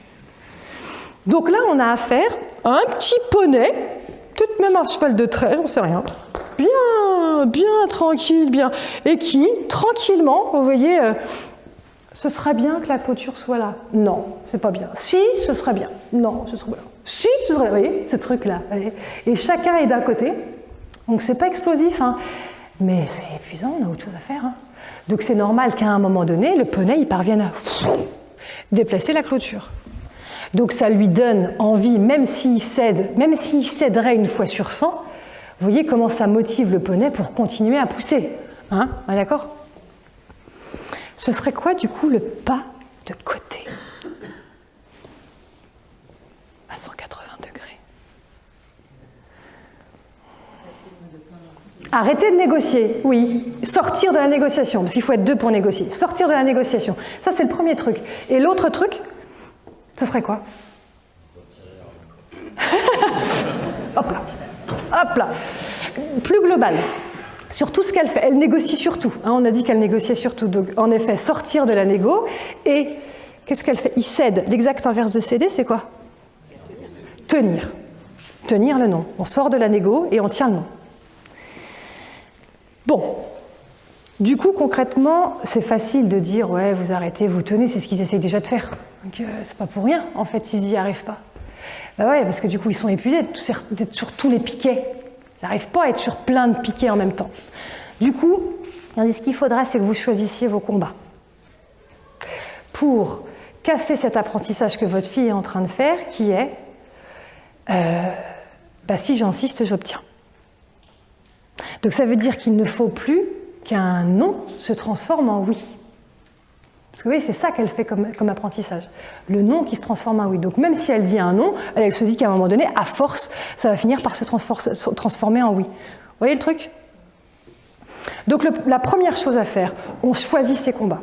Ça veut dire que concrètement, à chaque fois qu'elle vient vous voir pour vous demander quelque chose, posez-vous la question, est-ce que je vais avoir l'énergie pour tenir mon non ? Et si vous ne l'avez pas, vous dites oui, pour casser cet apprentissage. Et pour les autres, dans les autres situations, si elle vous demande quelque chose et que vous vous dites oh, « c'est bon, en fait je tiens », alors il va « ok, on tient le non ». Comment ? En fait, ce que vous disiez tout à l'heure, on sort de la négociation. Ça veut dire que là où c'est oui parce que, c'est non parce que, c'est oui parce que, c'est non parce que, clac, clac, elle aura beau dire tout ce qu'elle veut, nous on va rester en bas en disant « mais je sais, mon cœur c'est vraiment trop nul, quoi. Je sais ». Et on reste en bas. Qu'est-ce que ça a donné ? Évidemment, dès le soir même, elle a tenté. Elle a dit, au fait, vous avez réfléchi quand même un petit peu à cette question d'argent de poche, parce que vous n'étiez pas tout à fait sûr de vous, en fait, la dernière fois. En fait, on n'a pas réfléchi plus que ça, parce que du coup, la décision est prise, en fait, c'est non.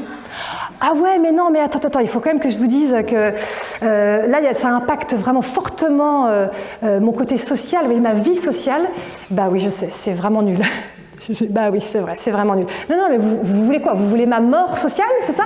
C'est-à-dire que les copines ont des vêtements, des machins, et moi je ne l'ai pas, c'est ça que vous voulez, c'est ça que vous êtes en train d'assumer ? Oui, c'est vrai, et en plus, t'as des parents en toc, c'est vraiment super nul, c'est vrai. Et ils sont restés en bas. Elle est partie bouder, de toute façon, vous n'en avez absolument rien à faire de moi, c'est n'importe quoi, et elle est partie bouder. Elle a retenté le lendemain en mode un peu plus, vous savez, oh mais peut-être que on s'est un petit peu fâché hier, mais peut-être que... Bon, ils ont à nouveau réussi à rester en bas en disant, ouais, c'est hyper dur en fait, on sait, c'est hyper dur. Et on reste en bas.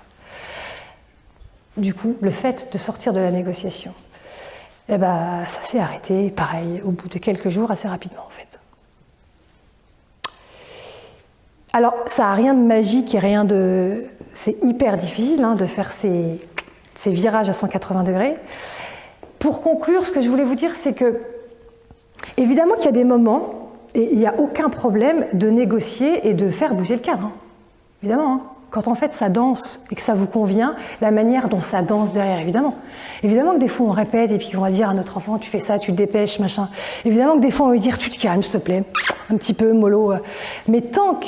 Vous voyez, il n'y a pas de règle, en fait, il n'y a pas de mode d'emploi. Tant que les faits et tant que la danse que ça donne derrière vous convient, évidemment que vous touchez à rien. En revanche, si ça, ce qu'on a évoqué ce soir, ça génère des danses particulièrement éreintantes, de la tension, comme nos 3 histoires avec Martine, avec Martin et avec Martha, c'est dur à dire, alors là, ça peut être intéressant si danser comme ça ne vous convient pas, encore une fois, parce que ça peut aussi, vous pouvez vous dire, j'ai autre chose à faire. Si toutes ces conditions sont réunies, alors ça peut valoir le coup de faire un petit pas de côté à 180 degrés pour essayer que ça s'apaise un peu. Bon, alors j'ai fait le clown, tout ça comme ça a l'air hyper dur, mais on est d'accord que c'est hyper complexe, hyper difficile. Et qu'on sait que le métier de parent, c'est là où on est le moins accompagné, et je pense que c'est le métier le plus difficile au monde.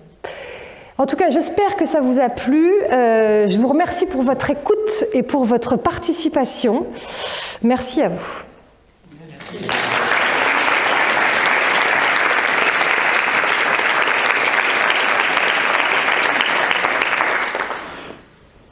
On s'offre un temps, si vous en avez envie, de questions, de je suis pas d'accord avec ce que vous avez dit, c'est du grand n'importe quoi. J'aime bien aussi quand on n'est pas d'accord, ça fait la richesse, tout ça. Comme je vous disais, pas de mode d'emploi, pas de voilà. Si vous avez, c'est un temps pour vous où on peut partager et échanger. Est-ce que quelqu'un... C'est le premier. Le premier, c'est le plus dur. Non, c'est pas vrai. En plus, il y a la caméra, tout ça. Pardon, je voyais pas. J'étais centrée sur vous, je ne voyais que vous. Pardon. Quand la danse se passe bien et que l'adolescence va se rapprocher, quels sont les premiers signes qu'on pourrait remarquer Vous pouvez parler plus fort pour que tout le monde vous entende?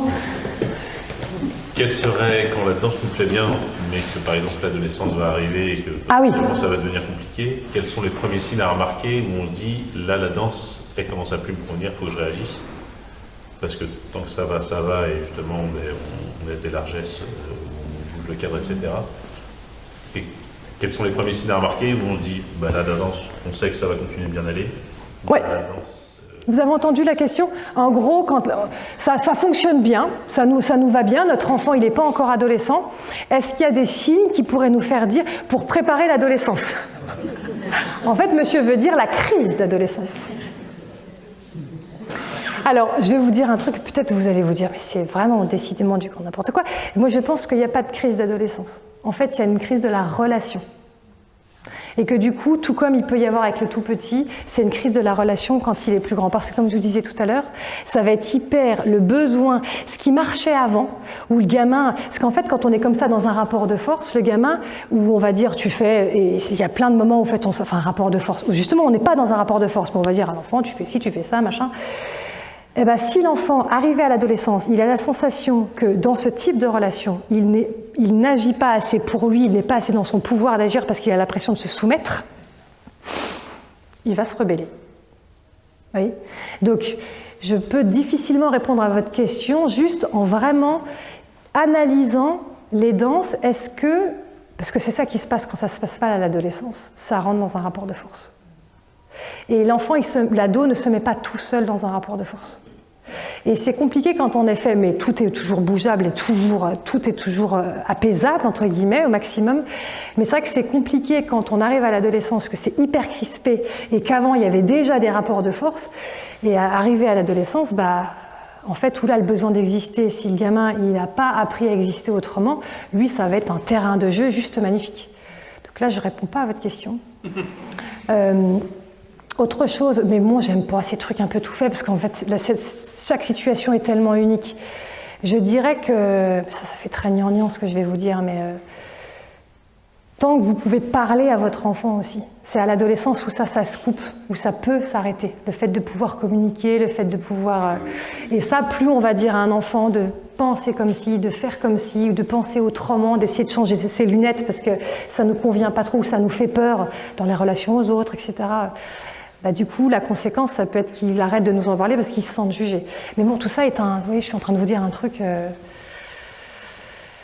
Donc, la meilleure des manières, si ça se passe bien aujourd'hui, identifier la danse. Vous voyez, est-ce que vous sentez, s'il n'y a pas de rapport de force, si vous arrivez à être dans la responsabilisation, qui est hyper dure, on est d'accord, hein, en fait, honnêtement, l'adolescence, elle se passe, hein. Alors avec des montagnes russes d'hormones, chez les filles, chez les gars, il y a des années comme ça, 4e pour les filles. Ah, bon Dieu, les membres qui poussent, les poils, les machins, ça c'est un enfer, les pauvres, mais ils sont paumés. Hein. Bon, je réponds un peu dans tous les sens, mais ça répond un peu? Pas trop? Un peu. Bon. Oui.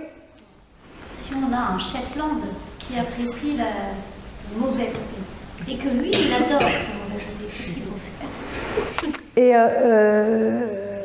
Et du coup, c'est quoi son mauvais côté? Aller en pyjama à l'école, il va me dire oui. Et vous l'avez fait? J'ai jamais tenté jusqu'au pyjama, mais j'ai tenté des zones d'inconfort et j'ai pas pris.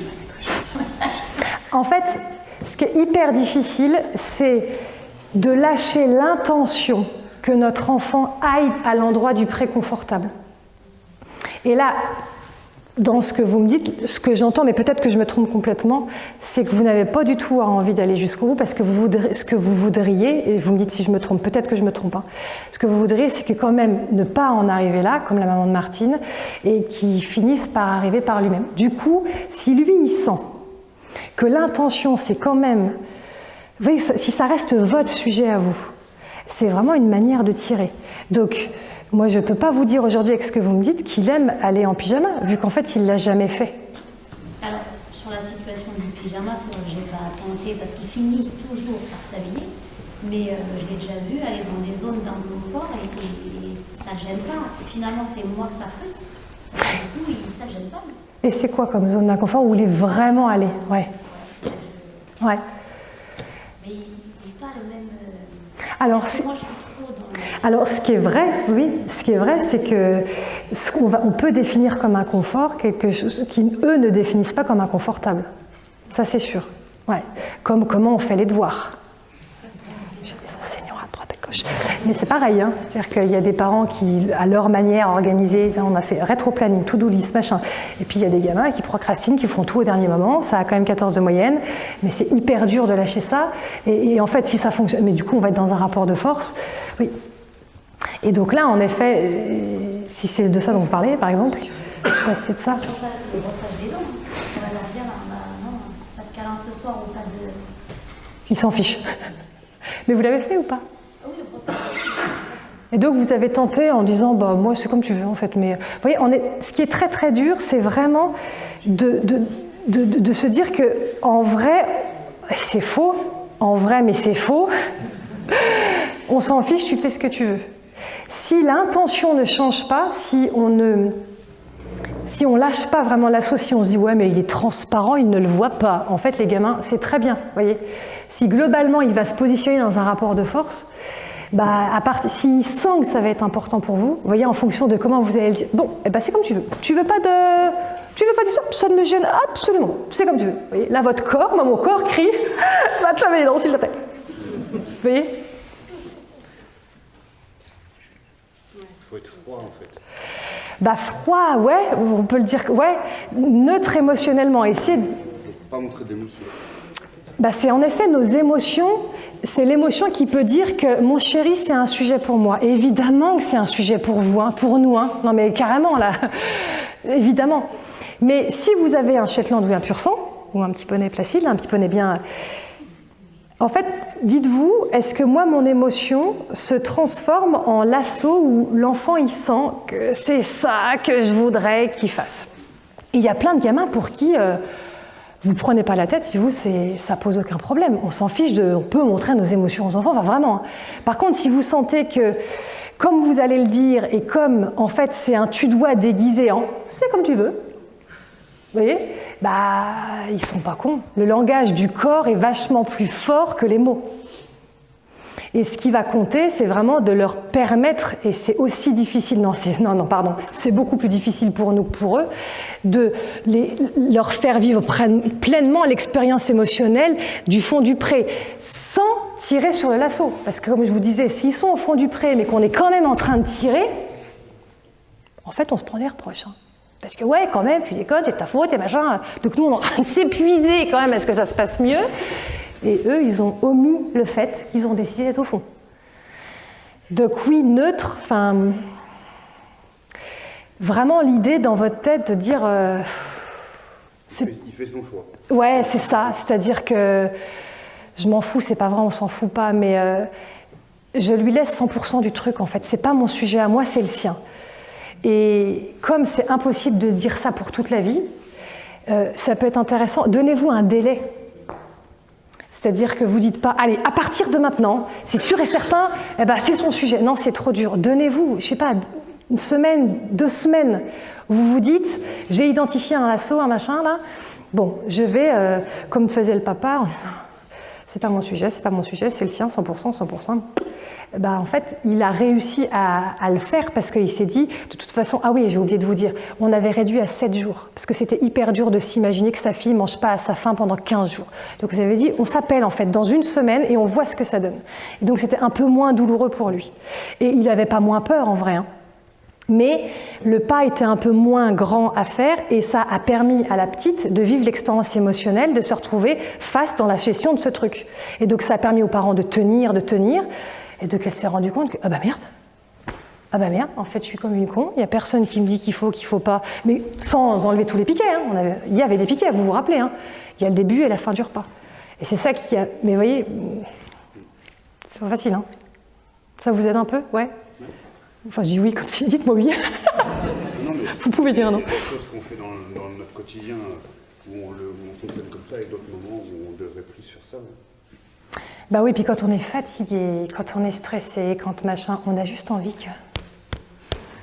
C'est quand notre moment pour nous, où on n'est pas parent, où on n'est pas professionnel, juste pour nous, on n'est même pas la femme d'eux, ou non, juste pour nous. Ouais, ça c'est quand on a des enfants, ça arrive pas souvent.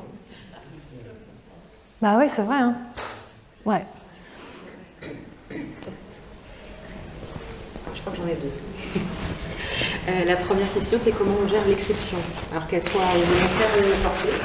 C'est-à-dire alors, exemple un peu caricatural, mais typiquement, on a donné par exemple une règle pour les écrans, je dis n'importe quoi, c'est que le dimanche matin, par exemple, mais on est invité le samedi soir chez d'autres amis, et eux, les enfants, c'est pas la même règle.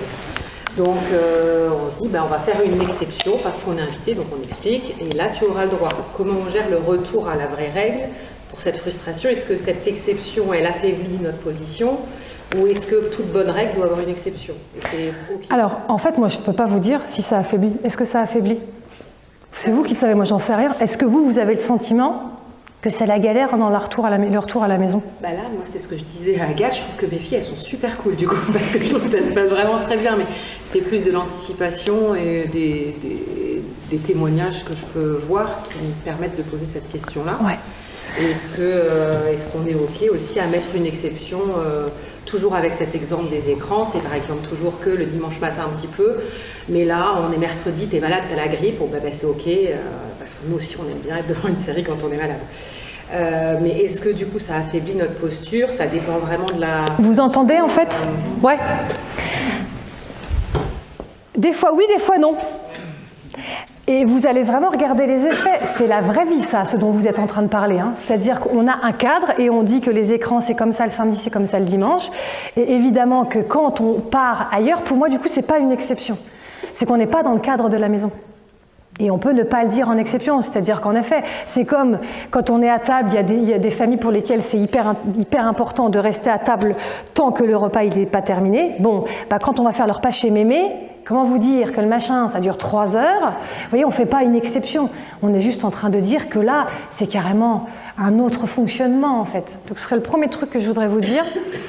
Et si je prends l'exemple, par exemple, vous êtes malade, pardon, pas vous, votre enfant est malade, et que vous dites, je fais une exception, là, voilà, t'es malade. Déjà, je trouve que c'est pas la même situation.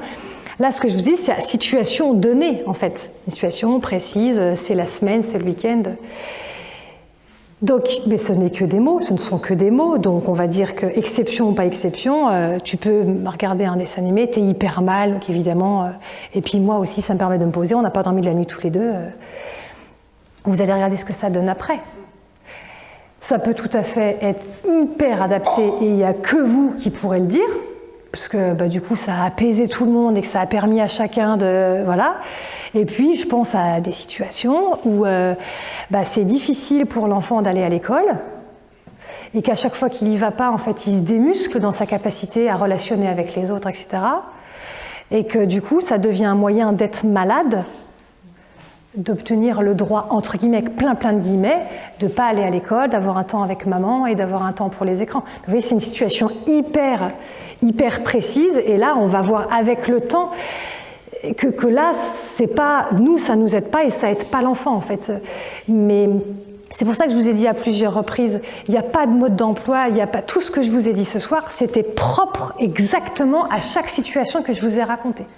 Et vous seuls peuvent savoir si ça vous convient ou pas. C'est pas parce que Pépé Raymond, il vous dit que quand même c'est trop, c'est pas assez, c'est machin. En fait, on s'en fout si vous, ça vous convient. Ou la voisine, ou la belle-sœur, ou même la copine. En fait, il y a même un professionnel. Pardon. Mais en vrai, il n'y a que vous qui peuvent savoir si ça vous convient, comment ça danse ou pas. Parce qu'en vrai, le coup que ça prend pour changer, si c'est que l'extérieur qui nous dit « il faudrait quand même », en vrai, on ne peut pas changer. Vous voyez ?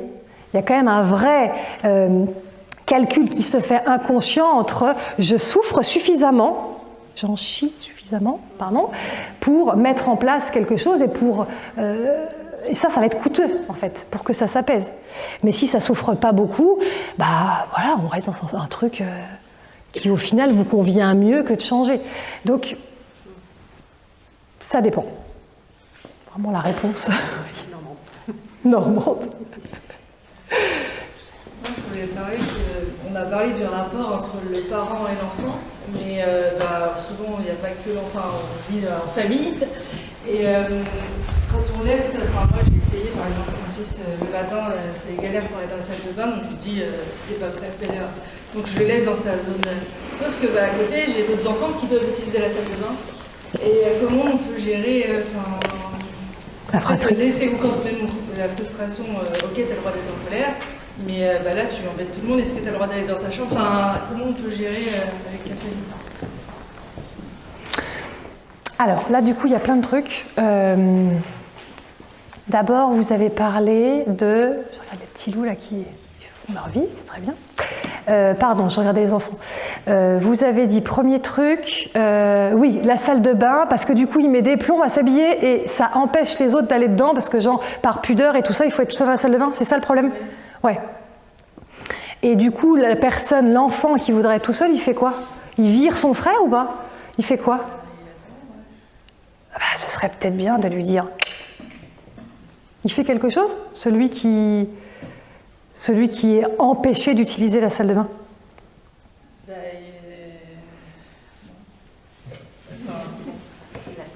attend son tour.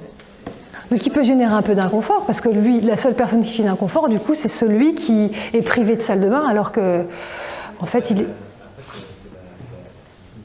Vous pouvez parler plus fort pour que tout le monde vous entende? C'est le grand frère qui va dans la salle de bain. Ouais, c'est le grand frère. La petite sœur, elle attend, mais en fait, elle attend le signal pour dire que le grand frère dise la salle de bain est libre. Ouais. Lui, il prend vraiment son temps, il va s'amuser avec sa brosse à dents, Ouais. il va se regarder dans le miroir, je suis beau, Je suis beau, tout ça, d'accord. Je me la pète.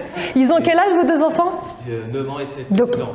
Donc le grand, celui qui reste, il a 9 ans, et celle qui attend, elle a 6 ans, d'accord.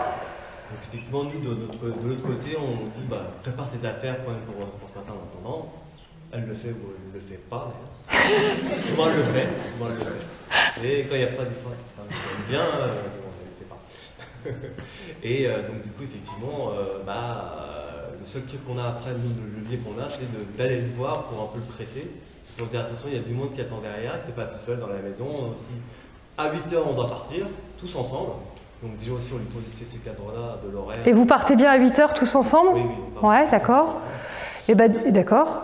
Et donc, après, on sait qu'il est rapide. C'est ça aussi que... Voilà. Mais il faut qu'il ait toujours son petit temps de folie, hein, d'ailleurs. Et la petite, elle est obligée de s'habiller dans la salle de bain? En fait, pour faire la toilette, oui, il faut laver les dents. Et qu'est-ce qui l'empêche de rentrer? Je comprends pas. Le fait que lui, il n'a pas fini.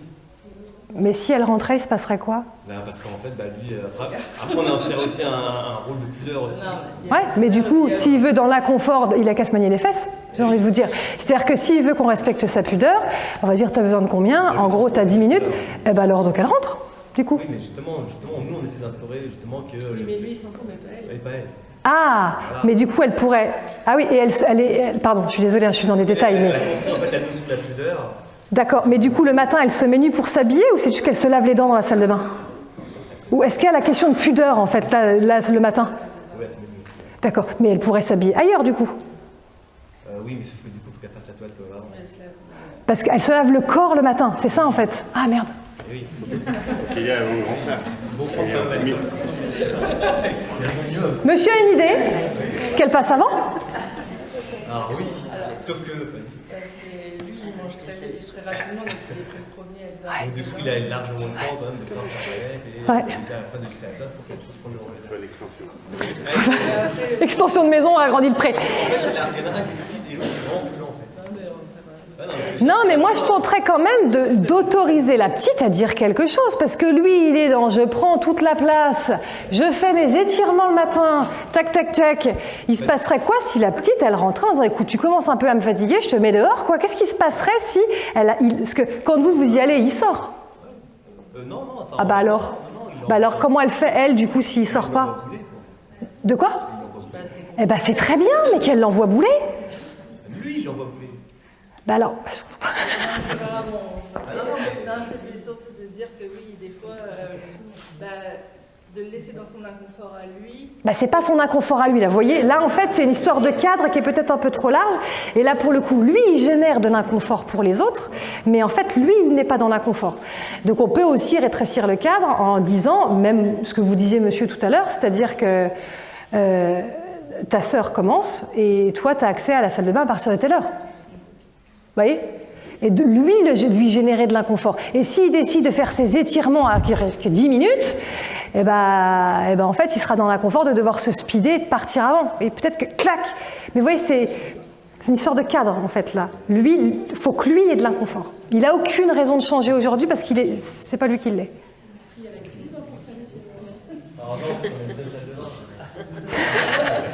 C'était une idée.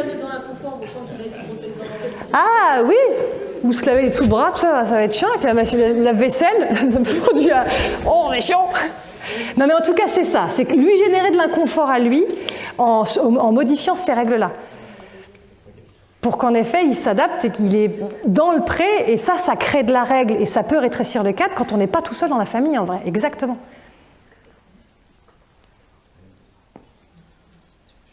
Ah, pardon. Tout à l'heure, vous disiez il faut les laisser s'exprimer. Et c'est chaud. Non, mais quand il y a un bébé, par exemple, qui dort, on peut bien laisser s'exprimer, mais c'est compliqué. On peut pas. On pourrait. Ouais, mais du coup, exprime-toi, mais silencieux.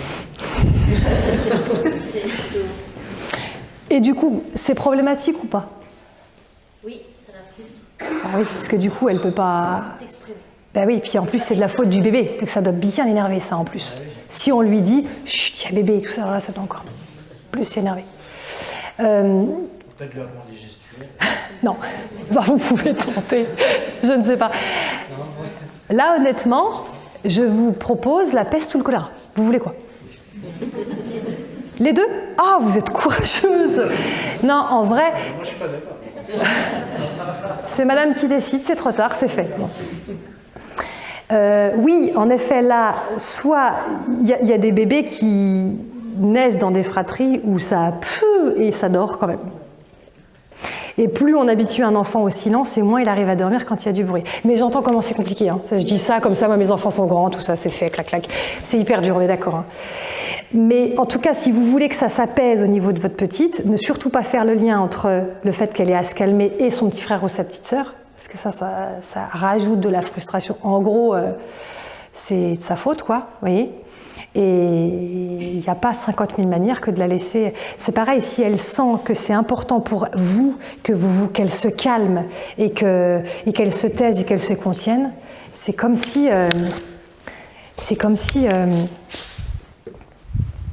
elle monte, elle est hyper en colère, et quand on dit oui, chut, un peu moins fort parce qu'il y a bébé, oui, ça va lui donner, vous voyez, et tac, et tac, et tac. Ouais, d'accord, mais on parle du soir et du matin.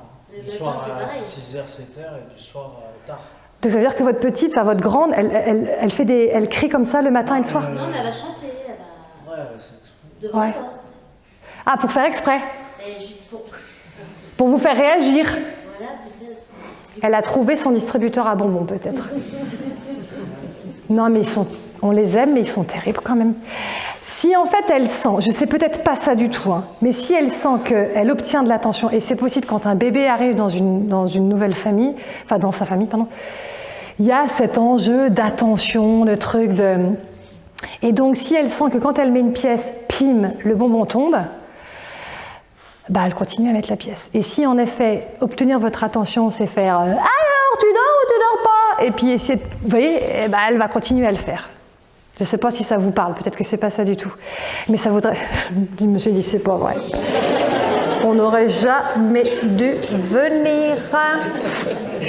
Mais si vous avez identifié ça, je vous annonce une période à venir assez turbulente pour péter le distributeur à bonbons. Et casser le distributeur à bonbons, c'est ne plus du tout intervenir quand elle hurle. Hein. Et lui faire croire que vous n'avez, comme monsieur dit, neutre, on s'en fout. Hein. Tant qu'elle y... Ouais. Mais on n'est pas obligé de faire ça. Vous faites bien comme vous voulez. Et que si c'est moins souffrant de l'apprendre et de la mettre un peu dehors ou de lui dire « Viens, on va jouer, on va au parc », ben on continue surtout à faire ça. Mais là, du coup, moi, je ne saurais pas vous dire autrement, parce que c'est sûr que ça finira, c'est sûr que ça finira par s'apaiser. Mais c'est pas moi qui suis, hein. Donc il n'y a que vous qui savez. Ce qui va être le moins, c'est pour ça que peste ou choléra. Vous voyez, c'est peste ou choléra. C'est un...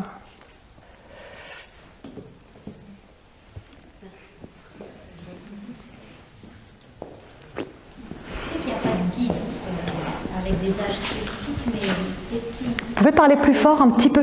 Est-ce qu'il y a des règles, enfin des âges d'apprentissage? C'est-à-dire qu'effectivement, quand vous parliez d'un enfant à 4 ans qui essaye de rester à table, est-ce que c'est pas trop perdu à 4 ans de se dire qu'un enfant il va rester à table? Ça va dépendre des enfants. Ouais, mais du coup, je crois que les enseignants peuvent vous le dire, les instituts de moyenne section, les ATSEM, il y en a qui sont tout à fait capables. Je ne sais pas s'il y a des instituts de moyenne section là, dans le lot, ATSEM, mais il y en a qui sont capables. Hein, et en fait, et puis il y en a, ils sont hyper kinesthésiques, hyper dans leur corps, et même à 5-6 ans, c'est chaud. Hein. Mais du coup, est-ce que ça c'est utile de... Enfin, je veux dire, à un moment donné, j'imagine, j'espère que mes enfants à 18 ans, ils sauront se tenir à table. Mais est-ce que c'est nécessaire de forcer quand on voit que c'est pas le moment, en fait? C'est vous qui voyez si ça vaut le coup d'y mettre de l'énergie. Et si, votre règle, c'est quoi? Du coup, votre règle, ce serait, tenez, je vais vous faire bosser un peu. Je sens, ils sont en train de refaire le match, là, tous les deux, en train de dire. On a dit quoi? On a dit que du coup, la salle de bain... La cuisine, elle a dit la cuisine, c'est pas une bonne idée. Pardon, excusez-moi, c'était trop tentant. Du coup, je sais plus. Je sais plus ce qu'on disait.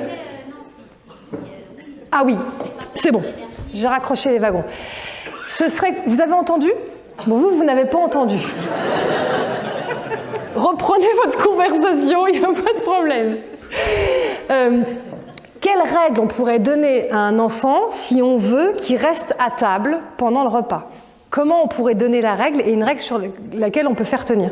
Sachant que, juste pour rebondir avec la dame, il y un peu en plus a fort. qui se tiennent bien à table, à l'école et tout. Ça peut arriver à la maison, c'est pas C'est vrai, c'est vrai. C'est vrai, exactement. Moi, je me rappelle de parents, j'étais enseignante avant, instit, en maternelle notamment, et les parents qui me disaient « Alors, ça se passe bien avec vous ?» Bah ouais. C'est dur. Oui, donc ça veut dire qu'ils sont capables. Mais ça veut dire aussi que, comme, même si les enseignants sont, surtout en maternelle, sont hyper en élémentaire aussi, il y a des enseignants en élémentaire, mais plus ils sont petits et plus l'enseignant ou l'ATSEM est importante, donc il va y avoir cette loyauté ou ce rapport, alors pas tous, hein, mais à faire plaisir et à se contenir. Et nous, les parents, on a quoi? Le soir. Donc c'est aussi qu'ils sont capables, certains, ou pas. Enfin, je veux dire, ils sont capables, mais à un moment donné, il faut que ça pète, quoi. Donc bon. Des fois, c'est l'inverse d'ailleurs. Des fois, ils sont très bien avec les parents, mais c'est à l'école que ça pète. Hein. D'accord. Ok. Ok. C'est possible. Dans le fait de se contenir sur la concentration. Oui, c'est vrai. Moi, j'ai fait l'inverse. Et puis, du coup, Ouais. il aura plutôt tendance à disperser plutôt à l'école. Ah oui, en termes de concentration et d'attention. D'accord. Parce qu'il y a alors peut-être plus de distractions aussi, mais il faut que le corps bouge. Il faut. Ouais. Alors, il arrive à super bien travailler, c'est pas le problème, mais il faut que le corps bouge. Et on n'a pas encore trouvé tout à fait l'astuce pour ça. On n'a peut-être pas compris aussi pourquoi. Et on cherche encore. Et donc, même si avec l'âge, ça se calme quand même, heureusement, mais on n'a pas compris.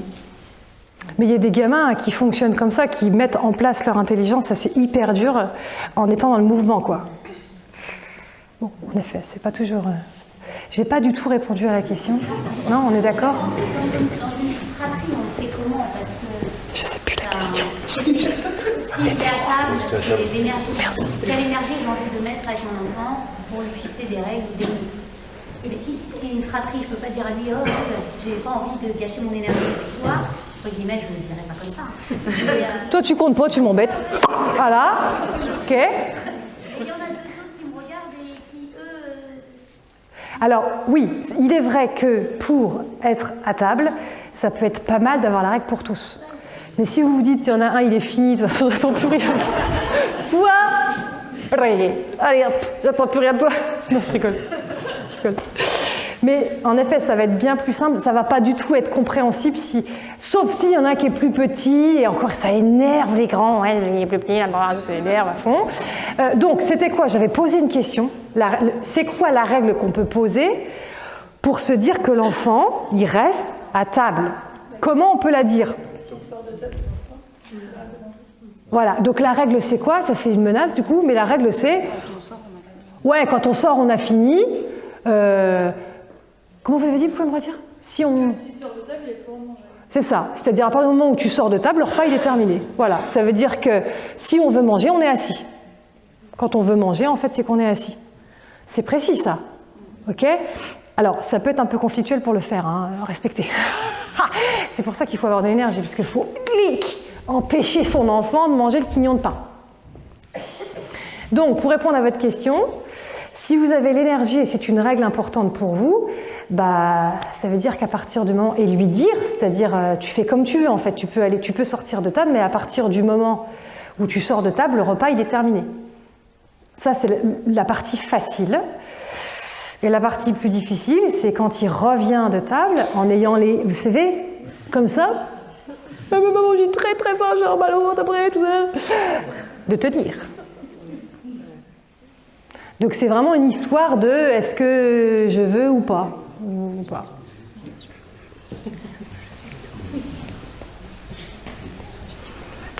Comment faire avec un enfant qui est avec une énergie fois 10 000, sans non-stop de 7h à 20h du soir, quand il fait la sieste l'après-midi, et que papa et maman sont les meilleurs jouets. Sont quoi? Ses meilleurs jouets? Oui. Et c'est-à-dire meilleurs jouets, c'est-à-dire? Il ne sait pas du tout ça. Et il a toujours besoin d'une compagnie, même juste être avec lui, mais il faut toujours être quelque part avec lui. Vous me voyez venir ou pas? Donc, un gamin dans l'hyper-sollicitation, où les parents sont toujours disponibles, du coup, il faudrait faire quoi là? Je vous fais un peu bosser parce que vous êtes hyper fort. Se rendre indisponible, je ne sais pas, mais carrément. Lâcher quoi? Les chevaux? Oui. C'est ça, se rendre indisponible. Peut-être que votre fils, est-ce qu'il a déjà... Le nombre de fois, on lui dit non. Et en effet, vous n'y êtes pas? Il insiste. Oui, après, c'est pas qu'on lâche, hein, mais ouais. Il est en constante demande. Enfin, même à l'école ou quoi que ce soit, il a toujours besoin d'être entouré, toujours besoin de... Et quand il vous demande, ça se passe comment? Est-ce que la relation s'arrête ou pas? Comment vous faites très très concrètement? Maman, s'il te plaît, il a quel âge? En fait, c'est un non direct, en fait. Enfin, il n'y a même pas... Ah oui. Enfin, on n'arrive plus à... Est-ce que du coup, vous avez des temps de qualité ou du coup pas du tout parce que ça devient c'est l'enfer? Vous parvenez encore à avoir des petits temps de qualité ou pas? Oui, quand même. On en a. Enfin, on va jouer avec lui, mais en fait, il n'est jamais satisfait de... Rassasié. Il va être en train d'être une sorte d'activité, c'est « Maman, on fait quoi après ?» C'est ça. Et là, vous dites quoi? Ah ben maman, elle se repose après. Maman est fatiguée, maman elle en a marre. Bah oui. Je lui ai dit, je suis pas ton jouet. Enfin, j'ai réussi à lui dire, je suis pas ton jouet. Et du coup, il fait quoi quand vous n'arrivez effectivement à pas jouer avec lui? Oui, je joue pas avec lui. Et pendant cette période où vous ne jouez pas, il se passe quoi? Vous faites quoi? Ben, je vais être sur le canapé, ou je vais avoir des choses à faire, mais en fait, lui, il va être... Et lui, il fait quoi pendant ce temps-là? Il peut être à mes pieds pour me dire « Maman, tu joues avec moi ?»« Maman !» Puis il va aller chercher des jouets, puis il va aller en chercher... Et du coup, vous, quand il fait ça, qu'est-ce que vous répondez? J'essaie de l'ignorer. Alors, c'est-à-dire, vous le faites vraiment ou vous lui répondez quand même en disant « Mais je t'ai dit, en fait, je t'ai déjà dit, stop, c'est pas maintenant. » Faites quoi? Faites ça? Au départ, je pense que je commence à m'énerver. Une ouais. fois qu'il comprend que... Là, après, je fais comme si je le vois plus, en fait. Ouais, et du coup, là, quand vous faites ça, quand vous l'ignorez, qu'est-ce qu'il fait, lui? Il change pas son comportement? Non, parce qu'en fait, il va toujours essayer d'avoir l'attention. Donc, soit il va essayer de faire, pas une bêtise, mais presque. Ou alors, il va essayer... Vous avez vu? C'est des copains. C'est des copains. Obtenir de l'attention en faisant une connerie. Il va essayer de solliciter le père. Et le père, il fait quoi? Le papa, il fait quoi? Le papa, c'est direct non. Enfin, il comprend. Mais... D'accord. Il y a plus de facilité avec maman, parce que maman, elle dit plus un peu non, j'en ai marre, et je lâche, et je... Et vous voudriez quoi? Qu'il sache jouer tout seul un peu. Ouais, bon. Du temps où il sait... D'accord. Alors là, on ne va pas pouvoir faire un truc vraiment hyper individuel, mais je vous dis globalement le truc. Après, il faudrait être un petit peu plus sûr de sur-mesure. Mais la seule manière pour qu'il apprenne à jouer tout seul, c'est qu'il soit sur des temps suffisamment longs où il n'a aucune attention de sa part. De votre part, pardon. Et aujourd'hui, c'est comme si aujourd'hui, toute son attention, comme de temps en temps il doit obtenir même une attention pas très positive, c'est... Un jour, maman m'a parlé de ça, j'ai adoré, elle m'a dit « Vous connaissez la théorie de la frite molle ?» Elle avait lu ça dans un magazine, je dis « Ben non, mais racontez-moi, je ne connais pas la théorie de la frite molle. » Elle me dit « J'ai trouvé ça hyper intéressant. En fait, les enfants adorent les frites chaudes, croustillantes, tout ça, c'est trop bon. Mais quand la frite, elle est froide, toute molle, ils la mangent quand même, en fait, quand il n'y a que ça. » Bon, je crois que votre fils se contente de frites molles.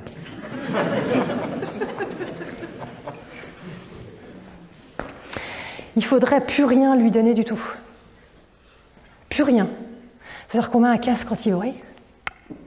Et ça veut dire que sur un temps déterminé, et on va lui dire, moi je suis pas dispo de telle heure à telle heure. Il a quel âge votre petit? Il a 4 ans et demi. Ah, il est petit, tout petit. Donc parlez. Bon après, voilà, il faudrait qu'on en rediscute, mais je fais ça vite fait, mais sur des temps genre 20 minutes quoi. Et vous, quoi qu'il se passe, parce que là aujourd'hui, il est encore dans je vais chercher la frite molle. Vous voyez, il met tout, on est d'accord, son attention et son énergie sur s'il te plaît, frite molle. Et il va falloir tenir suffisamment longtemps pour qu'il mette son attention sur il y a peut-être d'autres légumes, il y a peut-être d'autres trucs à manger, mais aujourd'hui, je crois qu'il va même pas voir. Parce qu'il se dit qu'il peut encore obtenir, même si c'est une frite molle et pas une frite croustillante.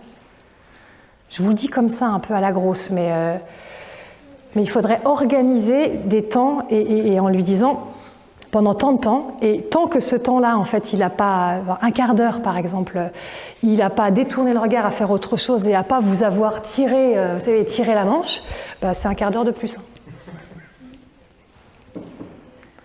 Bon, prenez pas tout au mot ce que je vous dis, parce que je ne veux pas faire une thérapie à l'arrache, là comme ça, un accompagnement à l'arrache et vous dire des bêtises. Mais le mouvement global, ce serait ça. Ça vous parle un peu? Ouais.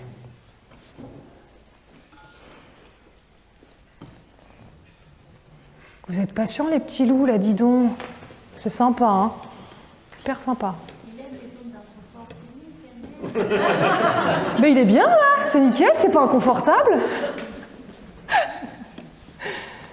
S'il n'y a plus de questions, peut-être qu'on va clore la soirée et peut-être que les échanges pourront se poursuivre plus en... Mais Dany, est-ce que vous avez rempli les verres? Je vais y aller. Pas de souci. On fait ça? C'est bon pour vous?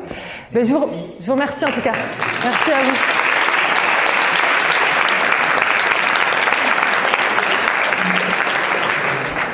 Ne partez pas.